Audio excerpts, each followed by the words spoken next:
പ്രധാന സേവകനെ വരവേൽക്കാനൊരുങ്ങിയ അയോധ്യ രാംപത്തിലൂടെ പ്രധാനമന്ത്രി ഇന്ന് റോഡ് ഷോ നടത്തും. മഹാഋഷി വാൽമീകി അന്താരാഷ്ട്ര വിമാനത്താവളവും അയോധ്യ ധാം റെയിൽവേ സ്റ്റേഷനും പ്രധാനമന്ത്രി നാടിന് സമർപ്പിക്കും. അയോധ്യയിൽ ഉൾപ്പെടെ 15,000 കോടി രൂപയുടെ വികസന പദ്ധതികൾക്ക് പ്രധാനമന്ത്രി ഇന്ന് തുടക്കം കുറിക്കും. വിവരങ്ങളുമായി അയോധ്യയിൽ നിന്നും ഗൗതം അനന്തനാരായണൻ ചേരുകയാണ്. Gautham, good morning. ഇവിടെ പറഞ്ഞതുപോലെ തന്നെ പ്രധാന സേവകനെ കാത്തിരിക്കുകയാണ് അയോധ്യാവാസികൾ. രാജ്യം തന്നെ ആ സുപ്രധാനമായ ചടങ്ങുകൾക്ക് സാക്ഷ്യം വഹിക്കാൻ ആകാംക്ഷയോടെ സന്തോഷത്തോടെ കാത്തിരിക്കുകയാണ്. എത്ര മണിക്കായിരിക്കും പ്രധാനമന്ത്രി അവിടെ എത്തിച്ചേരുക? റോഡ് ഷോ എത്ര മണിക്കാണ്? വ്യോമത്താവളവും ഒപ്പം റെയിൽവേ സ്റ്റേഷനും രാജ്യത്തിന് സമർപ്പിക്കുന്ന ചടങ്ങിൻ്റെ വിശദാംശങ്ങൾ കൂടി.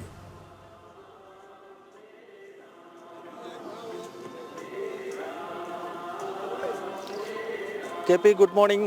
ഞാനിപ്പോൾ നിൽക്കുന്നത് അയോധ്യയിലെ ലതാ മങ്കേഷ്കർ ചൗക്കിന് സമീപത്താണ്. അയോധ്യ ക്ഷേത്ര നഗരിയിലേക്കുള്ള പ്രധാനപ്പെട്ട പാത ആരംഭിക്കുന്നത് ഇവിടെയാണ്. ഇവിടെ രാജ്യത്തിൻ്റെ പ്രധാന സേവകനെ വരവേൽക്കുവാൻ എല്ലാ ഒരുക്കങ്ങളും പൂർത്തിയായി കഴിഞ്ഞിരിക്കുന്നു. നമുക്ക് ദൃശ്യങ്ങൾ കാണാം. പ്രധാനമന്ത്രി നരേന്ദ്രമോദിയുടെയും UP മുഖ്യമന്ത്രി യോഗി ആദിത്യനാഥിൻ്റെയും വലിയ ഫ്ലെക്സ് ബോർഡുകൾ, വലിയ ചിത്രങ്ങൾ വെച്ചുള്ള ഇവരെ രണ്ടുപേരെയും സ്വാഗതം ചെയ്തുകൊണ്ടുള്ള വലിയ കമാനങ്ങളും ഫ്ലെക്സുകളും നമുക്ക് ഈ റാംപത്ത് വീതിയുടെ തുടക്കത്തിൽ തന്നെ കാണാൻ സാധിക്കുന്നുണ്ട്.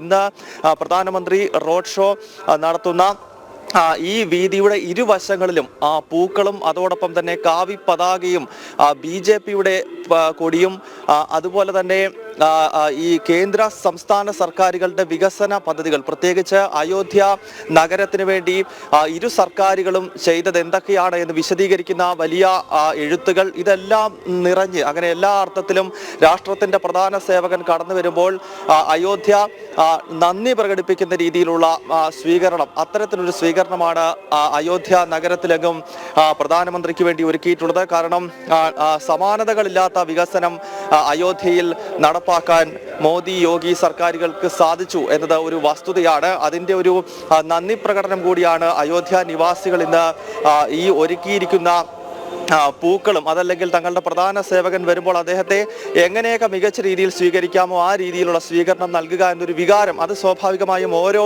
അയോധ്യ നിവാസിയുടെയും മനസ്സിലുണ്ട് എന്ന കാര്യത്തിൽ തർക്കമില്ല. എന്തായാലും ഒരുക്കങ്ങളെല്ലാം പൂർത്തിയായിരിക്കുന്നു. നമുക്ക് റാംപത്തിൽ നിന്നുള്ള ദൃശ്യങ്ങളാണ് പ്രേക്ഷകർ കാണുന്നത്. റോഡിന്റെ ഇരുവശങ്ങളിലായി പൂക്കൾ കൊണ്ട് അലങ്കരിച്ചിരിക്കുന്നു. BJPയുടെ കൊടികൾ കാണാം. എല്ലാ കെട്ടിടങ്ങൾക്കും മുകളിൽ ഭഗവത് പതാക ഉയർന്ന് പാറിപ്പറക്കുന്നുണ്ട്. അയോധ്യ വളരെ നേരത്തെ തന്നെ ഇന്ന് ഉണർന്നിരിക്കുന്നു. സാധാരണയായി കഴിഞ്ഞ ദിവസങ്ങളിലൊക്കെ നമ്മൾ മോർണിംഗ് ഷോ നടത്തുമ്പോൾ ആളുകളൊക്കെ ഉണർന്നു വരുന്നതേ ഉള്ളൂ. കാരണം അതിശക്തമായ മഞ്ഞ് അല്ലെങ്കിൽ കോടമഞ്ഞ് അയോധ്യയിലുണ്ട്. പ്രത്യേകിച്ച് ഉത്തര ഭാരതത്തിലെ എല്ലാ സംസ്ഥാനങ്ങളിലും അതിശക്തമായ തണുപ്പാണ്. എന്നാൽ ഈ തണുപ്പിനെ പോലും വകവയ്ക്കാതെ ഇന്ന് വളരെ നേരത്തെ തന്നെ അയോധ്യ നഗരി സജീവമാകുന്നത് നമുക്ക് കാണാൻ സാധിക്കുന്നു. അങ്ങനെ കാവിക്കൊടികൾ കൊണ്ടും പൂക്കൾ കൊണ്ടും റാംപത്തിന്റെ വശങ്ങളും അലങ്കരിച്ചിരിക്കുന്നു. വലിയ സുരക്ഷാ ക്രമീകരണങ്ങൾ ഒരുക്കിയിട്ടുണ്ട്. കാരണം പ്രധാനമന്ത്രി ഒപ്പം മുഖ്യമന്ത്രി തുടങ്ങിയ വിശിഷ്ട വ്യക്തിത്വങ്ങളാണ് എത്തുന്നത്.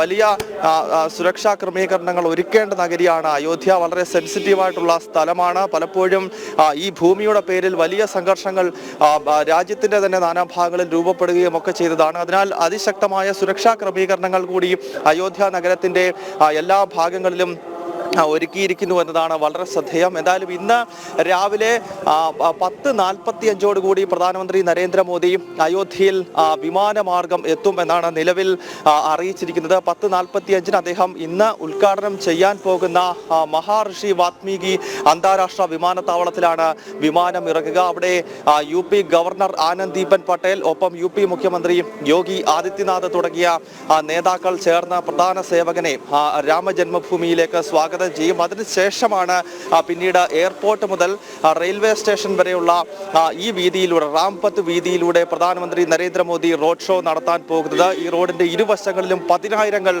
റോഡ് ഷോയുടെ ഭാഗമാകുമെന്ന കാര്യത്തിൽ തർക്കമില്ല. ആദ്യം അദ്ദേഹം ഉദ്ഘാടനം ചെയ്യുന്നത് അയോധ്യ ധാം റെയിൽവേ സ്റ്റേഷനാണ്. 240 കോടി രൂപ മുടക്കിയാണ് അയോധ്യ ധാം റെയിൽവേ സ്റ്റേഷൻ, പുതിയ റെയിൽവേ സ്റ്റേഷൻ അയോധ്യയിൽ നിർമ്മിക്കുന്നത്. മുൻപുണ്ടായിരുന്നത് വളരെ ചെറിയ കുറച്ച് ട്രെയിനുകൾക്ക് മാത്രം നിർത്തുവാൻ അല്ലെങ്കിൽ കടന്നു പോകാൻ കഴിയുന്ന വളരെ ചെറിയ ഒരു സ്റ്റേഷനാണ് അയോധ്യയിൽ ഉണ്ടായിരുന്നതെങ്കിൽ 240 കോടി രൂപ മുടക്കി അന്താരാഷ്ട്ര നിലവാരത്തിലുള്ള വമ്പൻ റെയിൽവേ സ്റ്റേഷൻ അയോധ്യയ്ക്കായി സർക്കാർ ഒരുക്കിയിരിക്കുന്നു. അതിന്റെ ഉദ്ഘാടന കർമ്മം ആദ്യം അദ്ദേഹം നിർവഹിക്കും. അതിനുശേഷം വീണ്ടും ഈ വഴിയിലൂടെ തന്നെയാണ് അദ്ദേഹം തിരിച്ച് എയർപോർട്ടിലേക്ക് പോകുന്നത്. അവിടെയാണ് പ്രധാനപ്പെട്ട സമ്മേളനം നടക്കുന്നത്. എയർപോർട്ടിന്റെ ഉദ്ഘാടന കർമ്മത്തിനൊപ്പം ഏതാണ്ട് 11,100 കോടി രൂപയുടെ പദ്ധതികൾ അയോധ്യയ്ക്ക് മാത്രമായി ഇന്ന് പ്രധാനമന്ത്രി സമർപ്പിക്കുകയാണ്. ഇത് കൂടാതെ ഏതാണ്ട് 4,000 കോടി രൂപയുടെ മറ്റു പദ്ധതികൾ ഉത്തർപ്രദേശ് സംസ്ഥാനത്തിന്റെ വിവിധ ഭാഗങ്ങളിൽ മറ്റു പ്രോജക്റ്റുകൾക്ക് കൂടി ഇന്ന് അയോധ്യയിൽ നിന്നുകൊണ്ട് പ്രധാനമന്ത്രി തുടക്കം കുറിക്കുന്നുണ്ട്. അങ്ങനെ വളരെ വിശാലമായ ഒരു ദിവസമാണ്. പ്രത്യേകിച്ച് അയോധ്യ നിവാസികളെ സംബന്ധിച്ചിടത്തോളം വളരെ വിശാലമായ ഒരു ദിനമാണ് ഇന്ന് കടന്നു പോകാൻ പോകുന്നത്. അതിന്റെ വലിയ ആഹ്ലാദം നമുക്ക് റാംപത്ത് വീതിയുടെ ഇരുവശങ്ങളിലും കാണാൻ സാധിക്കുന്നുണ്ട്. ഗൗതം പറഞ്ഞതുപോലെ തന്നെ ഏവരും ആഹ്ലാദത്തിലാണ്. അത് ജാതി മത ഭേദമന്യേ രാഷ്ട്രീയത്തിന് അതീതമായി ഭാരതത്തിന്റെ ഏറ്റവും പ്രധാനപ്പെട്ട ഒരു ചടങ്ങാണ് നടക്കാൻ പോകുന്നത്. രാമക്ഷേത്രവുമായി ബന്ധപ്പെട്ട പ്രാണപ്രതിഷ്ഠാ ചടങ്ങ്. അതുകൊണ്ട് തന്നെ അയോധ്യയിലെങ്ങും ഇന്നലെ നമ്മൾ കണ്ടതുപോലെ തന്നെ ഗൗരവ് സൂചിപ്പിച്ചതുപോലെ തന്നെ എല്ലാ വീടുകളും കടകളുമൊക്കെയും കാവി നിറം പൂശി അത്തരത്തിലുള്ള ഒരു ഇടപെടൽ തന്നെയാണ് ജനങ്ങളുടെ ഭാഗത്തിനും ഉണ്ടായിരിക്കുന്നത്. ഗൗതം കുറേ ദിവസങ്ങളായി അയോധ്യയിൽ തങ്ങുകയാണ്. കൃത്യമായ രീതിയിൽ ഇതുമായി ബന്ധപ്പെട്ട എല്ലാ സ്പന്ദനങ്ങളും ജനങ്ങളിലേക്ക് എത്തിക്കുകയാണ്. ജനങ്ങൾ രാഷ്ട്രീയത്തിനും ജാതിക്കും മതത്തിനും അതീതമായി എല്ലാവരും ഒരേ തരത്തിൽ ആഹ്ലാദത്തിലാണല്ലേ?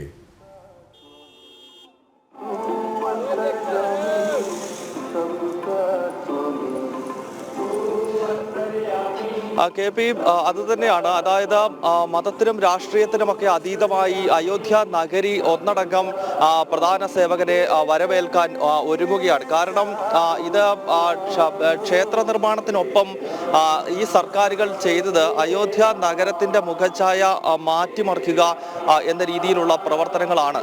അതായത് അയോധ്യയുടെ ഒരു പൂർവ്വകാല ചരിത്രം നമുക്ക് അറിയാവുന്നതാണ്. ഏതാണ്ട് 500 വർഷക്കാലം വലിയ അടിമത്തം പേറിയ ഒരു നഗരമാണ്. വലിയ അധിനിവേശങ്ങൾക്ക് പലതവണ വിധേയമാക്കപ്പെടുകയും അതുപോലെ തന്നെ ക്ഷേത്രം ആക്രമിക്കപ്പെടുകയും പ്രധാന ക്ഷേത്രം തകർക്കപ്പെടുകയും ഒക്കെ ചെയ്ത് അങ്ങനെ അധിനിവേശ ശക്തികൾ പലതവണ ആക്രമിച്ച് ഇവിടുത്തെ ജനങ്ങളെ കീഴ്പ്പെടുത്തിയ ഒരു ചരിത്രം അയോധ്യയ്ക്കുണ്ട്. പിന്നീട് സ്വാതന്ത്ര്യത്തിന് ശേഷം 947 ഓഗസ്റ്റ് 15-ന് രാജ്യത്തിന് സ്വാതന്ത്ര്യം ലഭിച്ചതിന് ശേഷവും പുരോഗതി എത്തി നോക്കാതെ കിടന്ന ഒരു പ്രദേശമായി അയോധ്യ മാറി എന്നുള്ളതാണ്. ചരിത്ര പ്രാധാന്യവും പുരാണങ്ങൾ വിശേഷിപ്പിക്കുന്നതും അടയാളപ്പെടുത്തുന്നതും ഭഗവാൻ ശ്രീരാമന്റെ ജന്മം കൊണ്ട് പവിത്രമായ നഗരം, അങ്ങനെ പല സവിശേഷതകൾ ഈ നഗരത്തിന് ഉണ്ടായിരുന്നുവെങ്കിലും ഈ സ്വാതന്ത്ര്യത്തിന് ശേഷവും രാജ്യത്ത് അധികാരത്തിലിരുന്ന രാഷ്ട്രീയ പാർട്ടികൾ ആ പ്രാധാന്യം ഈ നഗരത്തിന് നൽകിയില്ല എന്നത് അയോധ്യ എന്ന ഈ പുണ്യഭൂമിയെ വല്ലാതെ പിന്നോട്ടടിച്ചിരുന്നു. 2014-ന് മുൻപ് വരെ അയോധ്യയിൽ എത്തുന്ന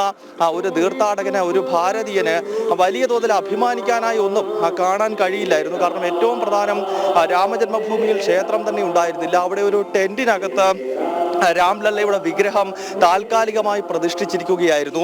കൂടാതെ എപ്പോൾ വേണമെങ്കിലും ജീർണിച്ച് തകർന്ന് വീഴും എന്ന് തോന്നിപ്പിക്കുന്ന രീതിയിലുള്ള കെട്ടിടങ്ങൾ, ഭിക്ഷയാചിക്കുന്ന കൊച്ചു കുട്ടികൾ, അതുപോലെ തന്നെ രാത്രിയായി കഴിഞ്ഞാൽ പൂർണ്ണമായി ഇരുട്ടിൽ മുങ്ങുന്ന നഗരം, അങ്ങനെ അഭിമാനിക്കാൻ ഒന്നും തന്നെ 2014-ന് മുൻപ് അയോധ്യയിൽ ഉണ്ടായിരുന്നില്ല എന്നതാണ് വസ്തുത. പക്ഷേ ഇന്നിപ്പോൾ അയോധ്യയുടെ രൂപവും ഭാവവും മാറിയിരിക്കുന്നു, മുഖച്ഛായ മാറുന്നു. നമ്മൾ ഈ നടക്കുന്ന റാംപത്ത് വീതി തന്നെ ഏതാണ്ട് 5 വർഷങ്ങൾക്ക് മുൻപ് ഈ റാംപത്ത് വീതിയിലൂടെ നമുക്ക് ഇങ്ങനെ നടന്ന് ലൈവ് റിപ്പോർട്ട് ചെയ്യാൻ കഴിയുന്ന സാഹചര്യമായിരുന്നില്ല. അനധികൃത കയ്യേറ്റങ്ങൾ മൂലം വളരെ ചുരുങ്ങിയ ഒരു പാത, കഷ്ടിച്ച് 1-2 വാഹനങ്ങൾക്ക് കടന്നു പോകാൻ കഴിയുന്ന രീതിയിലുള്ള ഒരു ചുരുങ്ങിയ പാത മാത്രമായിരുന്നു റാംപത്ത്. പക്ഷെ ആ പാതയിലൂടെയാണ് ഇന്നിപ്പോൾ 2 വരി പാതയായിരിക്കുന്നു. നമുക്ക് കാണാം ഡിവൈഡറുകൾ ഉൾപ്പെടെ വെച്ച് വലിയ വിശാലമായ പാതയായി റാംപത്ത് മാറിയിട്ടുണ്ട്. ഇത്തരത്തിൽ റോഡുകളുടെ വികസനം തന്നെ ഒരു നാടിന്റെ വികസനത്തെ കൃത്യമായി അടയാളപ്പെടുത്തുന്ന ഒന്നാണ് പാതകൾ. അങ്ങനെ ഈ റാംപത്ത് തന്നെ അയോധ്യ ഇപ്പോൾ എങ്ങനെ മാറിയിരിക്കുന്നു എന്നതിന്റെ പ്രതീകമാണ് ഈ പാത. ഇത് കൂടാതെയാണ് അന്താരാഷ്ട്ര വിമാനത്താവളം വരുന്നു, പുതിയ റെയിൽവേ സ്റ്റേഷൻ വരുന്നു, അതോടൊപ്പം തന്നെ മറ്റ് നേരത്തെ സൂചിപ്പിച്ചതുപോലെ പുതിയ റോഡുകൾ വരുന്നു. ഒപ്പം തീർത്ഥാടകരുടെ എണ്ണം കൂടുന്നതോടുകൂടി പ്രാദേശികമായി ഇവിടുത്തെ ആളുകൾക്ക് കൂടുതൽ കച്ചവടങ്ങൾ നടത്തുവാനും അവർക്ക് കൂടുതൽ പണം സ്വരൂപിക്കുവാനും കഴിയുന്നു.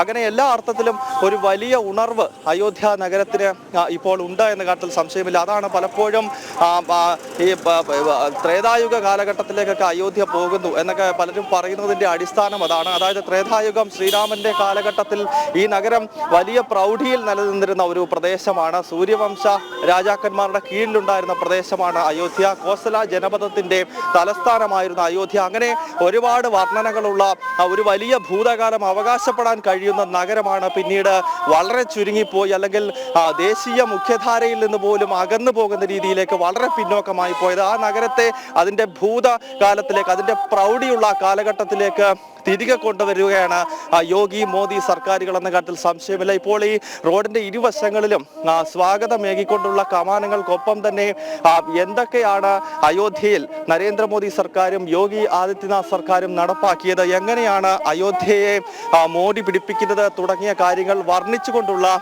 നിരവധി ബോർഡുകൾ കൂടി നമുക്ക് കാണാൻ സാധിക്കുന്നുണ്ട്. എന്തായാലും വലിയ ആവേശം അയോധ്യ നഗരത്തിലെങ്ങും നമുക്ക് കാണാൻ സാധിക്കുന്നു എന്നതാണ് KP ഇന്നത്തെ ദിവസത്തിന്റെ ഒരു സവിശേഷതയായി പറയാൻ കഴിയുന്നത്. യെസ്, പ്രാണപ്രതിഷ്ഠയ്ക്കൊരുങ്ങിയിരിക്കുകയാണ് അയോധ്യ. പ്രധാന സേവകനെ പ്രധാനമന്ത്രി നരേന്ദ്രമോദിയെ വരവേൽക്കാൻ അയോധ്യ നിവാസികൾ ഒന്നടങ്കം ഒരുങ്ങിക്കഴിഞ്ഞു. പുതിയ വിമാനത്താവളം, ഒപ്പം റെയിൽവേ സ്റ്റേഷൻ പ്രധാനമന്ത്രി ഇന്ന് രാജ്യത്തിന് സമർപ്പിക്കുകയാണ്. റോഡ് ഷോയിൽ പതിനായിരങ്ങളായിരിക്കും പങ്കെടുക്കുക. അയോധ്യയിൽ നിന്നും ഗൗതമാണ് വിവരങ്ങൾ നൽകിയത്.